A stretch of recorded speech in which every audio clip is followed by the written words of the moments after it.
It's day 0 of Table Conquest, and it's now around 6, and we're gonna head out to the convention center to set up. The hall is actually open at 3 p.m. today, but I decided to kind of take my time and slowly mosey there. I just have to be there and set up before 9:45, so I think I'm in good time. I don't think my setup needs that long.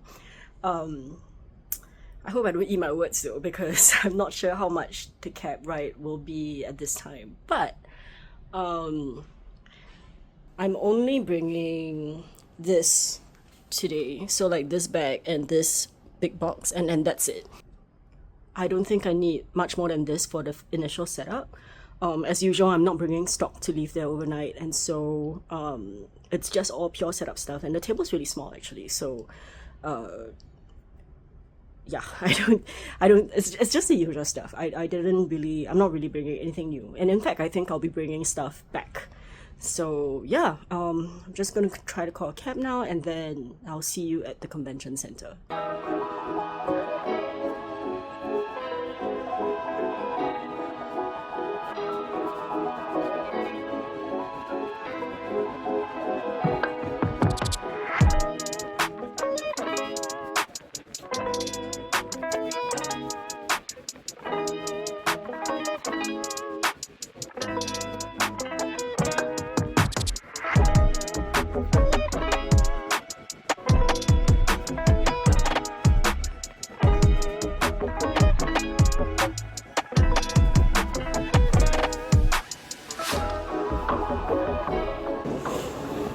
Suntec is like this convention center. Suntec is one of the biggest convention halls in Singapore, so a lot of conventions are held here. But the one big thing that I really hate about setting up here is that they don't turn the air conditioning on, so it's always freaking warm. And I'm dressed so casually already, but I'm still sweating.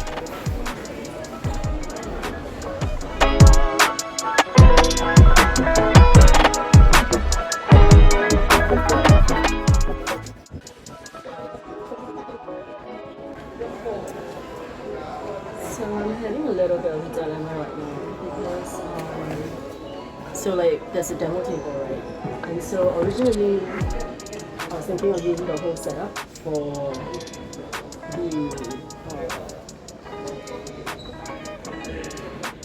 the whole setup for setup, and then walk in and then like, oh okay, the whole area is kind of demos are ongoing. So I don't know if I should change half of my table to demo, but now I'm having an issue because, well, that's what happens when I don't plan it upright. I don't plan it carefully. So I did kind of try to change my setup from the easels usually that I have to the kind of boards that I have. But now that I've pushed it all to one side, the cabinet is in the way, so I think I'm gonna have to rework that.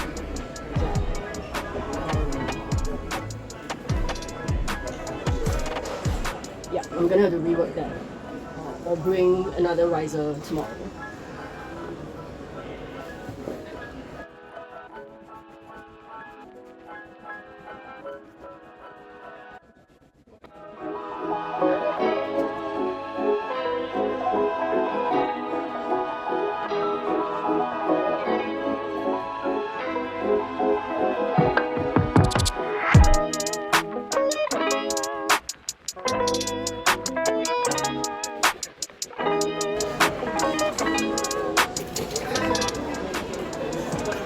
Bought this thinking that this white part would be like empty, but it's white.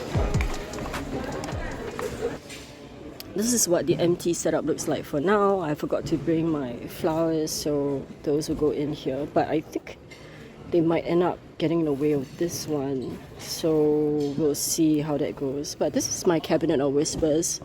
Actually, it's my follow campaign, so if you follow Thorn Key or Miracollia archives, you get to open up the drawer here gently, carefully, and pull out a lucky slip. And then based on whatever you pull, if this will focus for me, yeah, based on whatever you pull, then you get something. So like this one is my Puzzle Watch zine. So I made like little zines for them. So there are a bunch of different prizes in there, like dice, lucky dips, and stuff like that. But yeah, so this is just my follow campaign, then my usual sticker setup, and like I said earlier, I changed to this to kind of I changed to this to put my games, the 3 zine games. But actually I'm rethinking it. I don't know if I should just change back to the easels for now. But the easels actually take a lot of space, so actually this is fine. And then Whisker Wonder, I brought the book out today, but the samples are at home. Then my name cards here. And this one, I'll put the envelopes in here. And then this is the description for this, but the packets themselves will be behind. So like I'll put the packets behind.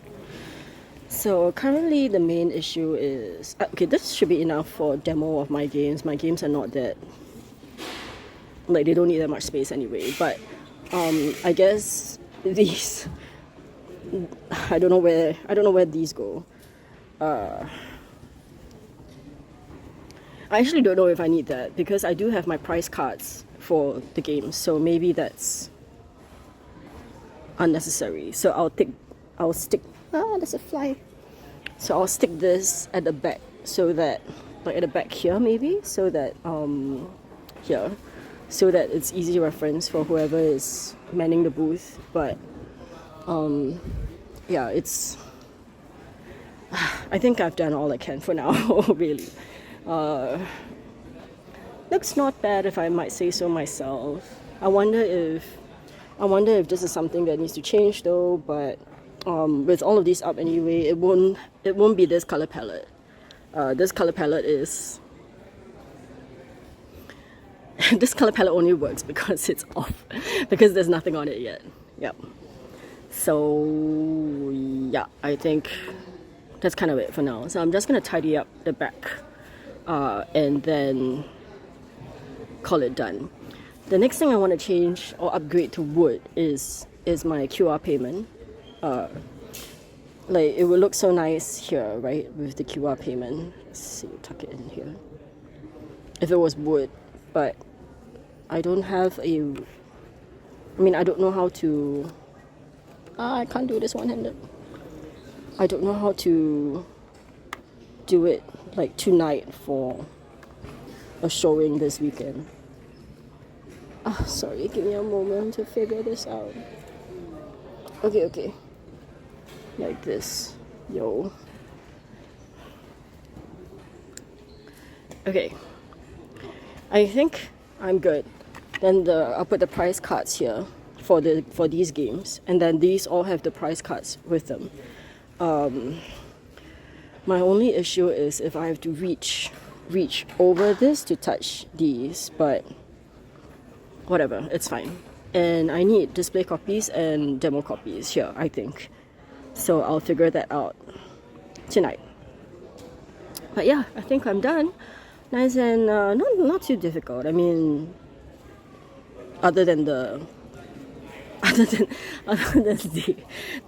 sudden change into half and half, but I'm absolutely okay. And I'll move this one up here.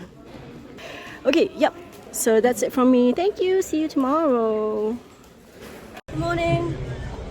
Oh, why do I look so like I swear I put my face on this morning? Anyway, we're at Table Con. I think they're having a tourney up here, so that's why there's so many people. I hope you can hear me. I hope you can hear me. I didn't put my mic on yet. So I'm here a little bit early, but they are earlier. I think they're having a tourney on. And yeah, I'm just gonna set up my stuff. I brought a bag. And so yeah, I'm just going to put my things up. See you in a bit.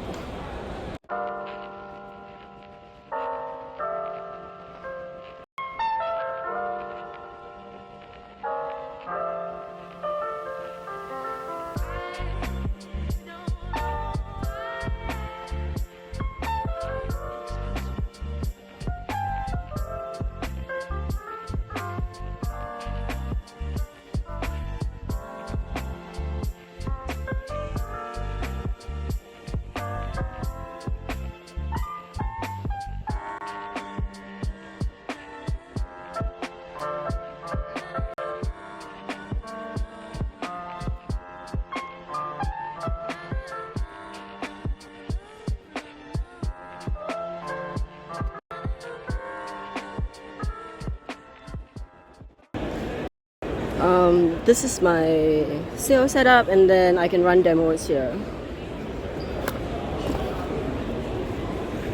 Yep.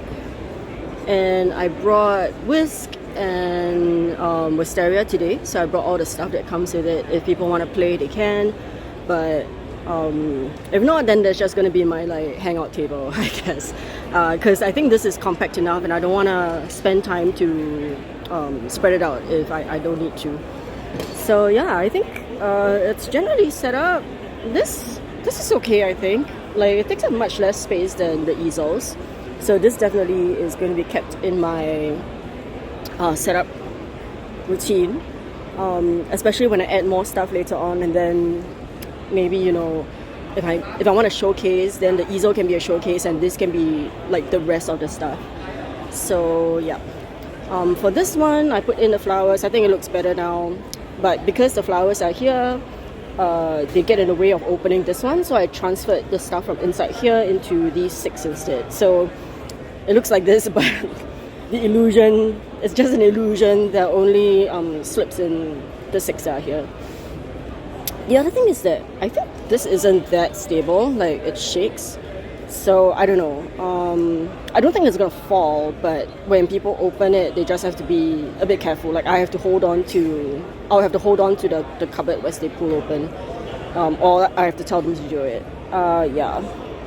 Then the artifact fragments are here. So what they do is that they pull one, and then they read off the number to me here. And then they're inside there. Okay, this is actually pretty ugly because it's right here. I'll move it all back later, even though I already tried to buy like coded, you know, similar theme things. Yeah. And yeah, I think that's kind of it for the setup. And the back is, as usual, a mess. So my personal items, and then I put up the things here. So these are prizes for the lucky dip, as well as the sale stock for now. I have more in this pile here. My sales tracking and the zines I put here for the moment. I actually didn't cut more zines. I don't know if I'm gonna sell that many, but anyway, I don't think I'll sell more than these today. And then if I really run low today, I'll just cut the rest. I have a few more at home. Yeah, so that's it for now. The hall's not open yet. The hall's not open yet. I think I still have another 40 minutes to go. If that's the case, then I'll just hold on to my valuables and walk around and do shit, like annoy people. Let's see who we can annoy. Let's go annoy people.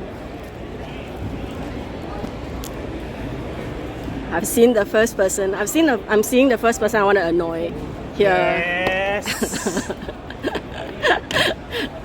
Okay, this is Mr. Netrunner.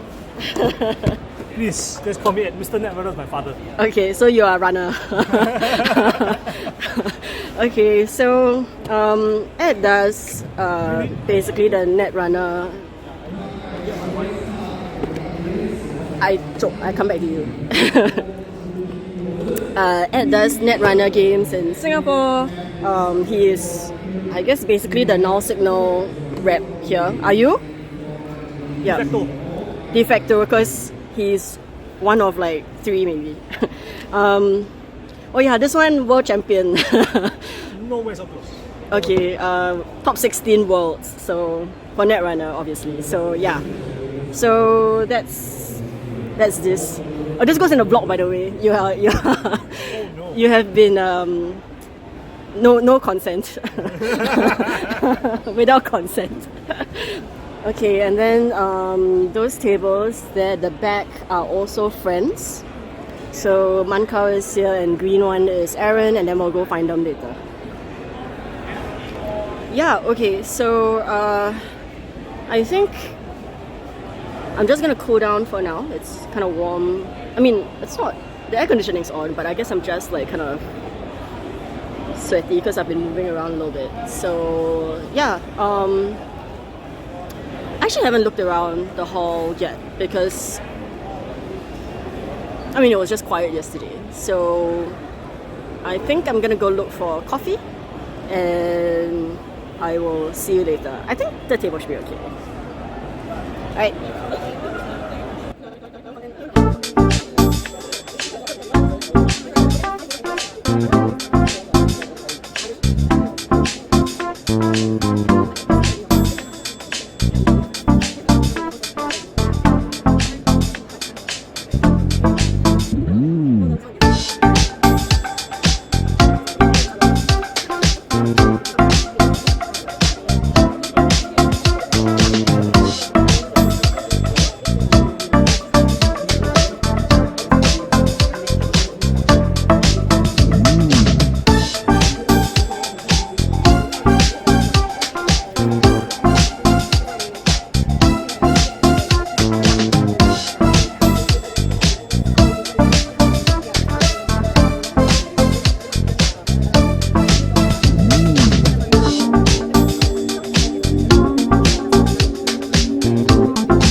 All packed up for day one, and then I'll see you tomorrow at day two.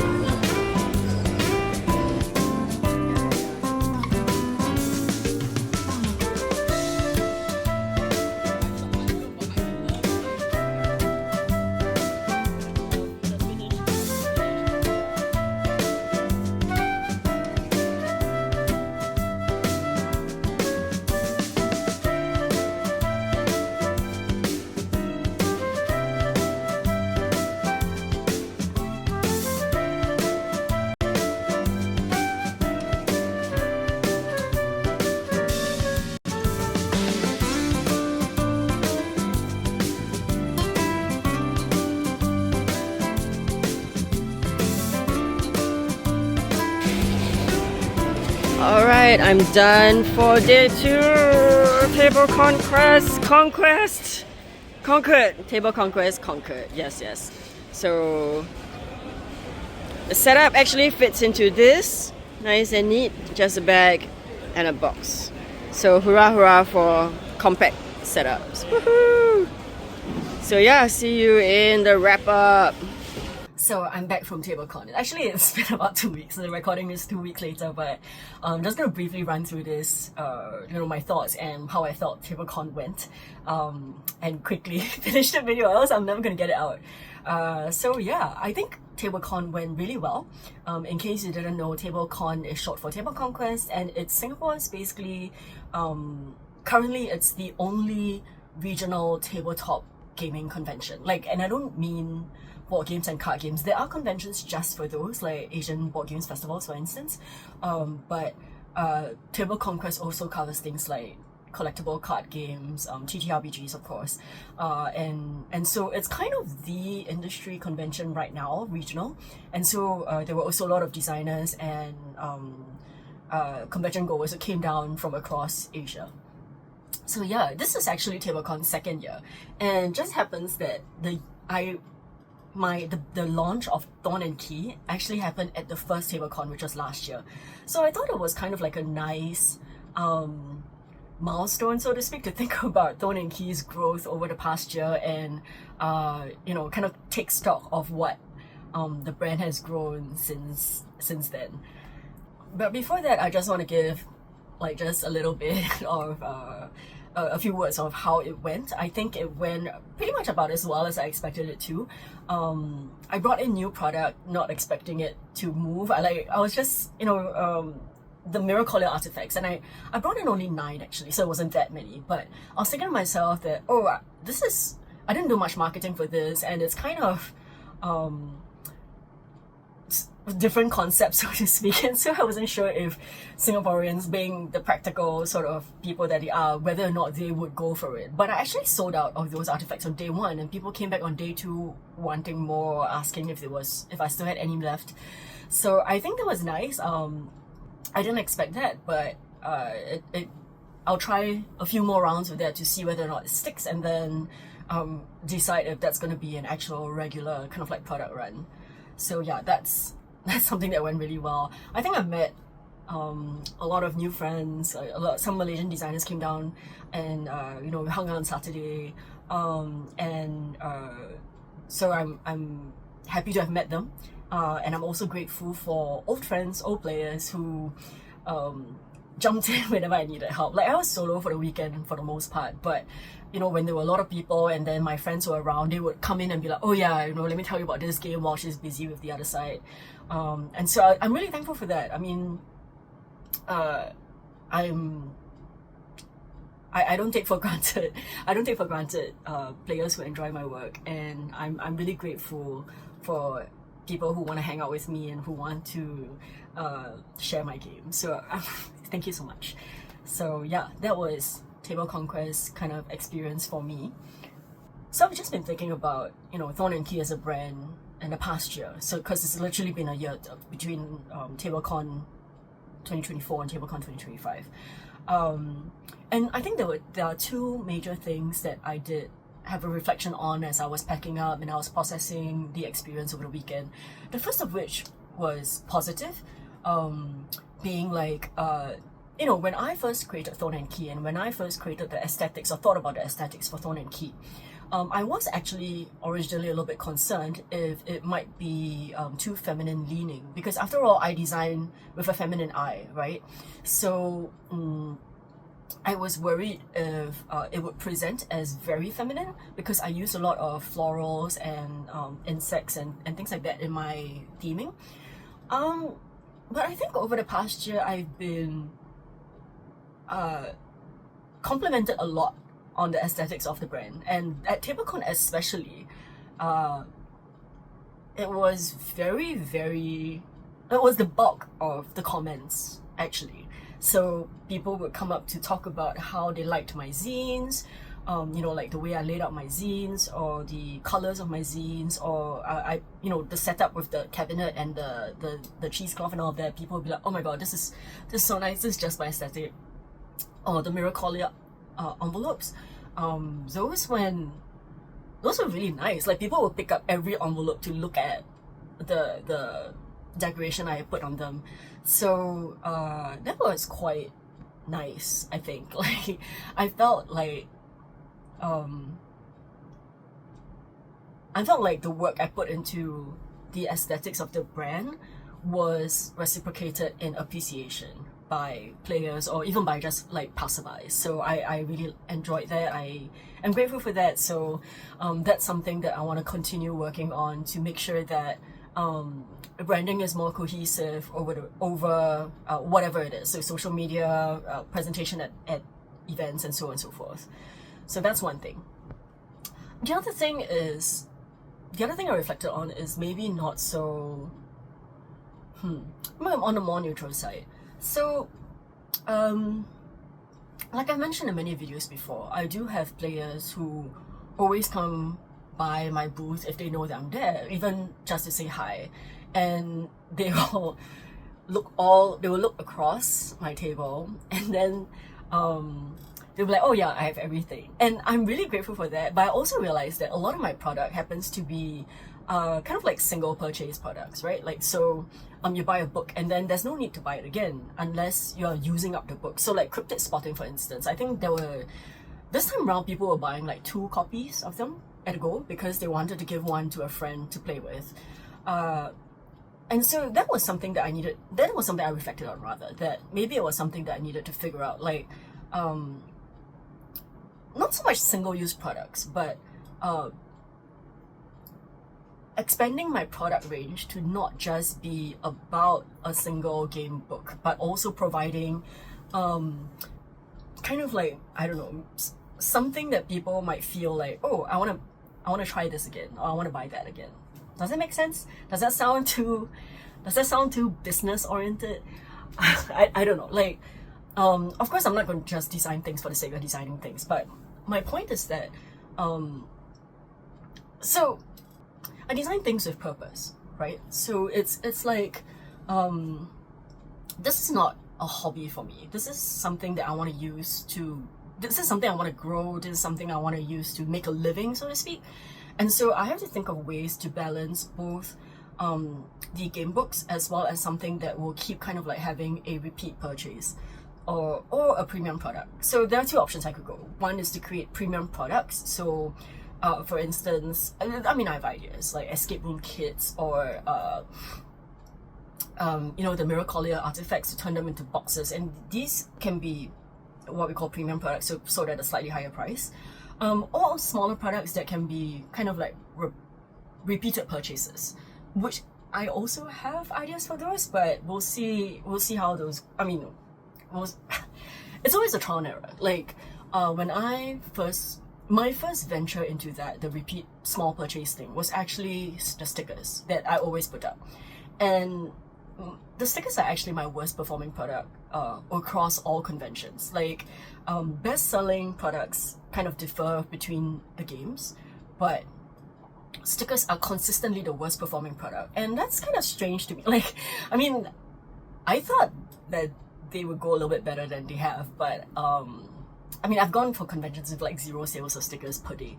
So yeah, it's just stuff that I need to be constantly thinking about, or constantly trying to see what actually works for my audience. And so yeah, that's kind of like a work in process. And that was just something that I was thinking about as I was packing up. Like, I appreciated people coming back to be like, oh, I'm just waiting to see something new from you. I'm just waiting to see what other games you come up with. And I feel a little bit sad that I have to disappoint them sometimes, that I don't have anything new. So yeah, I'm just thinking like what possible things I could create that would be suitable for my brand. For me also, it's a little bit like, within my own product cycle of creation and design and production, how fast can I create something that people will come back for.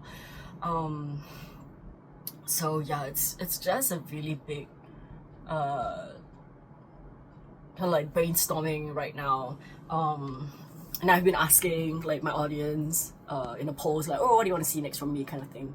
So yeah, I think those are just the two reflections I've had about Thorn Key over the past year. It's been an interesting ride. I really enjoy going out to conventions and seeing people, and I'm really having fun with the brand, designing games, writing games, talking about games, sharing more about games, and so yeah, I'm looking forward to the next year and the next TableCon. So some fun thing is that so if you don't know, I actually have a shelf of tabletop games at Casual Poet Library, and on that shelf are games from the Malaysian designers that I said earlier that came down from Malaysia to exhibit at the convention. And so they were telling me at dinner that at least three different people came up to them, saw their books and said, oh, I've seen your books at the Casual Poet Library. And this is really kind of like heartwarming to me, like, oh, okay, so the shelf at the library did what it was supposed to do, which was to share a little bit more about tabletop RPGs. And I'm really glad that that's working out, and I hope to add more games to the shelf, and also that more people will recognize those games. One person actually, I remember one person because he actually came by my desk, my booth later on to have a chat with me, and I recognized him from the library actually. So I also volunteer at the library, and I remember one day when I walked in, a guy was reading a book off my shelf. So I was just casually like, oh, actually that's from my shelf, blah, blah, blah. And he's like, oh, I've never heard of this style of games before, and this is really fascinating to me. And so I gave him kind of like a brief introduction to the game, to TTRPGs. And he said he had to go. So I was like, oh, okay, I guess I was a little bit too much. But the next week when I came back, he had left a note in my shelf telling me that he really enjoyed the discussion, he borrowed some books, and he actually bought my games. And he was at Tabletop, he was at TableCon. He saw one of the Malaysian designers. He was the one who said, oh, I saw your books at the library. And he actually bought out the range from Mankau. And I was like, wow, thank you so much for supporting regional indies. I really appreciate you. And yeah, I think it just goes to show that that shelf at the library, of course, has been really good in helping me, I guess, helping us spread the word about tabletop RPGs, and not just the big name games, like even small little games which all have heart and interesting design, experimental design. Yeah, so I think that was my fun story for the weekend. So yeah, thank you so much for watching to the end, and I will see you at the next event, actually happening this week, this weekend. So I was like, oh my god, I better film my tabletop, my TableCon reflections before I go for my next convention. Yeah. So yeah, thank you so much, and thanks for staying throughout. I will see you next time. Bye bye.